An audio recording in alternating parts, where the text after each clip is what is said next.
হযরত আলী রাদিয়াল্লাহুর একটি বাণী ছিল, যেখানে বলা হয়েছিল, আপনি যদি একটি মানুষের সাথে সারা জীবনের জন্য বন্ধুত্ব রাখতে চান, তাহলে আপনার মনের ভিতরে একটা কবরস্থান করে রাখবেন। তার দোষগুলা যেন সে কবরস্থানে মাটি চাপা হয়ে যায় বা দিতে পারেন।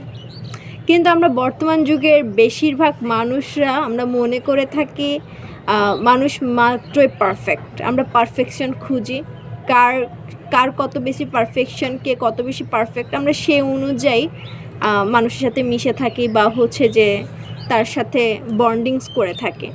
কিন্তু আসলে মানুষ কখনো পারফেক্ট হতে পারে না, মানুষ কখনো পারফেক্ট হয়ও না। আপনি যদি একটা মানুষের সাথে আজীবন থাকতে চান, তাহলে ওই মানুষটার দোষ গুণ সব কিছু আপনাকে অ্যাকসেপ্ট করতে হবে। সব কিছু, একটা মানুষের সব কিছু অ্যাকসেপ্ট করেই আপনি তার সাথে চলবেন। দেখবেন সেই বন্ধুত্ব হোক, সম্পর্ক হোক, যে কোনো কিছুই, সেটা আজীবনের জন্য টিকে যাবে।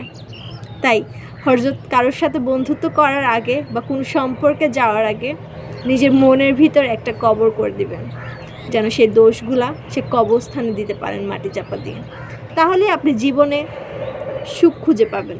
সুখ এত বেশি কিছু নয়, আপনি মেনে নিতে পারলেই আপনি যে কোনো জায়গায় সুখী হতে পারবেন।